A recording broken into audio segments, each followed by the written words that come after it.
कर्मीखौ आगोलावनो कर्मीखौ रेसपन्स होनांगोन कर्मीखौ रेसपेक्ट होनो रोंनांगोन रायजोखौ खोथा बुंनायनि मोन्थायखौ होनांगोन जोंहा मोननाय मोनैजों खोथा गैया रायजोनो होनो होननानै सोलायनायखौ लाबोदोंमोन जोङो खिन्थु जों दिनैनि थारिखआव 3 बोसोर जानानैबाबो जों सोलायनायखौ नुवाखै बे मुसलपुर डिस्ट्रिक्टआव दिनै गार्जेन गैयै बायदि जानानै दं कुनु नीति नियम जेबो गैया कुनु आदर्श गैया बे हिसाबै जोङो दुखु मोननानै जिखिनि बिपिएफनि नीति आदर्श बा मिशन आरो भिजन जिखिनि उद्देश्य बेखौ मोजां मोननानै जोङो इउपिपिएलनिफ्राय जोङो बिपिएफआव हाबफैनाय जादों ससेलि कुनु खामानिफोरा जाया रायजोनियाव सोंनानै जेबो खामानि दामानि गभर्नमेन्टआ बिबानगिरिफोरा मावनो हायाखै थ' ओंखायनो बेबायदि रायजोखौ गोजोन होनो हायाखै बे बेलायाव जोङो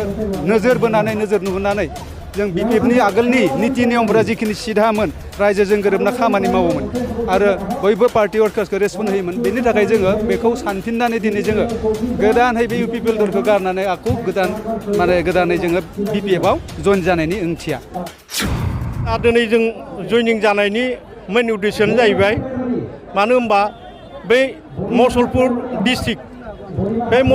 डिस्ट्रिक्टआव दिनै गार्जेन गैयै बायदि जानानै दं आरो कुनु दलनि नियम नीति आरो रुल रेगुलेसन जेबो फल' खालामा आरो जिबिलाकनिकि जों सिनियर जायफोरनिकि पुराना दल गाबथाना दोननाय बेफोरबायदि मानसिखौ दिनै दला कुनु रेसपन्स होआखै कुनु लाइन गैया कुनु नीति नियम जेबो गैया कुनु आदर्श गैया बे हिसाबै जोङो दुखु मोननानै जिखिनि बिपिएफनि नीति आदर्श बा मिशन आरो भिजन जिखिनि उद्देश्य बेखौ मोजां मोननानै जोङो इउपिपिएलनिफ्राय जोङो बिपिएफआव हाबफैनाय जादों बाथ्राया जोंहा मोननाय मोनैजों खोथा गैया समाजा थांनानै थानांगौ समाजा डेभेलप जानांगौ हाग्रामानि सारनि दिनाव जिखिनि डेभेलप जादों 17 बोसोराव रायजोआ नुदों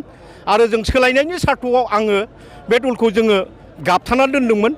खिन्थु जोंखौ रेसपेक्ट बा रेसपन्स दलाव जोंखौ होयिनि जोङो दिनै बिपिएफ दलाव हाबनाय जादों बाथ्राया जाहैबाय दला जाबाय रायजोनिसो दल रायजोनि दल आरो रायजोआनो श्रेष्ठ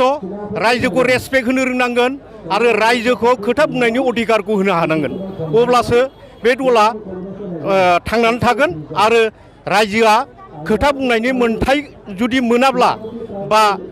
रायजोखौ जुदि सिबिनो रोङाब्ला बै दलाव थानायनिख्रुइ थायैआनो साबसिन होननानै जों डिसिसन लानाय जादों आरोखि इउपिपिएलखौथ' आंनो गाबथानानै दोनदों आजि 12 बोसोर नोंथांमोना सोंनो हागोन आंखौ आलु सिं होननानै मिथियो सारा बाक्सायाव मोनब्रै डिस्ट्रिक्टआव आं उदालगुरि आरो क'क्राझार बा चिरांनि बाथ्राखौ आं बुङा सोरबा लिडारा थांगोन आरो फैगोन पार्टियाव खिन्थु बेखौ गाबथानांगौ लाखिनाया नों आंनि सोरबा सासे गाबथाना लाखिनांगोन अब्लासो बे दला थांनानै थागोन दायथ'आ बयहाबो दं जुदि रायजोनि मोजां खामानि मावनोब्ला लिडाराथ' थांगोन आरो फैगोन बेयाव सोरबा सासे बा सानै लिडारा कर्मियानो बे दलखौ गाबथाना लाखिनांगोन अब्लासो दला थांनानै थागोन कर्मिखौ आगोलावनो कर्मिखौ रेसपन्स होनांगोन कर्मिखौ रेसपेक्ट होनो रोंनांगोन रायजोखौ खोथा बुंनायनि मोन्थायखौ होनांगोन जोंहा मोननाय मोनैजों खोथा गैया रायजोनो होनो होननानै सोलायनायखौ लाबोदोंमोन जोङो खिन्थु जों दिनैनि थारिखआव 3 बोसोर जानानैबाबो जों सोलायनायखौ नुवाखै मानसिया सरकाराल' सोलायनानै मा जानो मानसिनि साननाय हनाया जुदि सोलायाबा बेखौथ' परिबर्तन होननानै बुङा बेखिनिखौनो बुंबाय आं सम मोनब्ला नोंथांमोनखौ लिंहरनानै मोजां शेयार खालामसिगोन मुसलपुर समस्तिनि इउपिपिएलनि जों आगोलनिफ्रायनो पिसिडिआरनिफ्राय इउपिपिनिफ्राय इउपिपिएल पार्टी खालामनानै 15 बोसोर जों सार्भिस होनायनि उनावबो सरकारखौ गठन खालामना होनायनि उनाव एज ए ससियेल वर्कार बा पार्टी वर्कार्स हिसाबै इउपिपिएलआ खुनु दिन रेसपन्स माने वर्कार्सफोरखौ होनो रोङाखिसै एबा नेताफोराबो खुनु स्टेन्ड गैया आरो खुनु मोनसे सिस्टेम गैया बे दलावहाय थ' ओंखायनो जोङो बेफोरखौ इयुननि खोथाखौ साननानै जों दिनै जिथुके सिस्टेमेटिक खारग्रा जोंहा आगोलनि दल बिपिएफ दंमोन थ' बेयाव जि संबिधान दङ माने पार्टी स्पिरिट हिसाबै थाङो थ' बेखौ जोङो नुहुरनानै दानि जि इउपिपिएल सरकार बे सरकारनि जि नीति नियमखौ जोङो सामाजिक हिसाबैबो जोङो मोनाखै डेम'क्रेसि हिसाबैबो जोङो बेखौ मोननो हायाखै माने किसु डेम'क्रेसिनिफ्राय बारनानै माने किंडम स्टाइलाव थांनायखौ जों नुदों तो आरो ससेलि कुनु खामानिफोरा जाया रायजोनियाव सोंनानै जेबो खामानि दामानि गभर्नमेन्टआ बिबानगिरिफोरा मावनो हायाखै तो ओंखायनो बेबायदि रायजोखौ गोजोन होनो हायाखै बे बेलायाव जोङो नोजोर बोनानै नोजोर नुहोनानै जों बिपिएफनि आगोलनि नीति नियमफोरा जिखिनि सिधामोन रायजोजों गोरोबना खामानि मावोमोन आरो बयबो पार्टी वर्कार्सखौ रेसपन्ड होयोमोन बेनि थाखाय जोङो बेखौ सानफिननानै दिनै जोङो गोदानहै बे इउपिपिएल दलखौ गारनानै आखौ गोदानै जोङो बिपिएफआव जइन जानायनि ओंथिया दाथ' फर्मेलि जेबो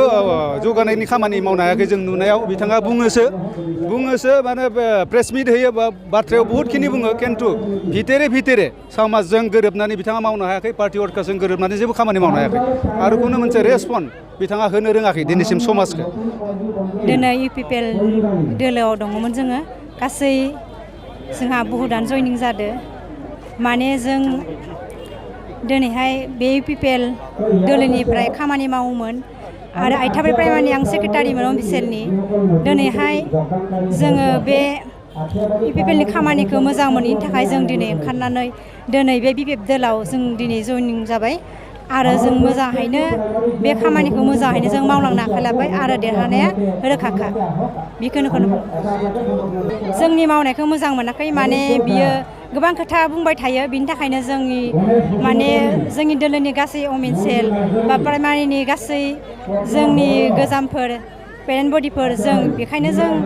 माने जोंनि माने इउपिपिएल दोलोआव थारमाने गासै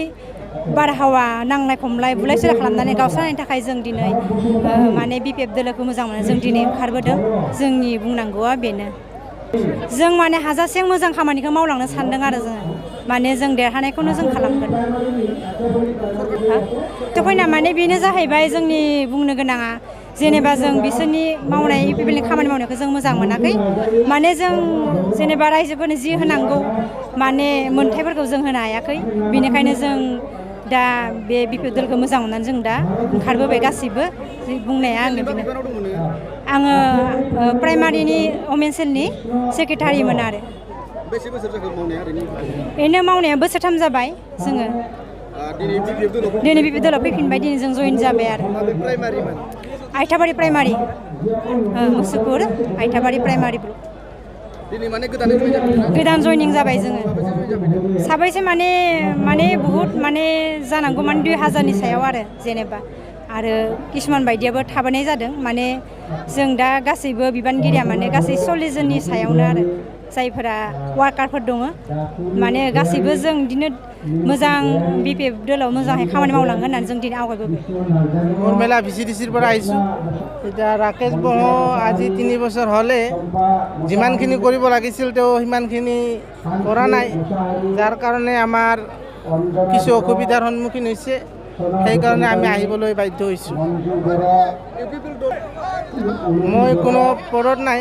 মেম্বাৰত আছিলোঁ আজি মই 1995 চনৰ পৰা 2021লৈকে মদাহী জনগোষ্ঠীটোৰ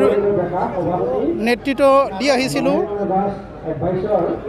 কোকৰাঝাৰৰ পৰা ডিব্ৰুগড়লৈকে ত্ৰিপুৰা অৰুণাচলৰ পৰা দিল্লীলৈকে মদাহী জনগোষ্ঠীৰ সমস্যা সমাধানৰ কাৰণে মদাহী জনগোষ্ঠীৰ সমস্যাৰ উপৰিও অসমৰ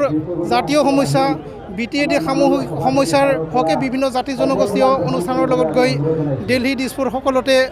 আমি স্মাৰক পত্ৰ প্ৰদান কৰিছিলোঁ ইয়াৰ পাছত আমি দেখিলোঁ যে অকল সাংগঠনিক ব্যৱস্থাৰে সমস্যাবিলাক সমাধান নহয়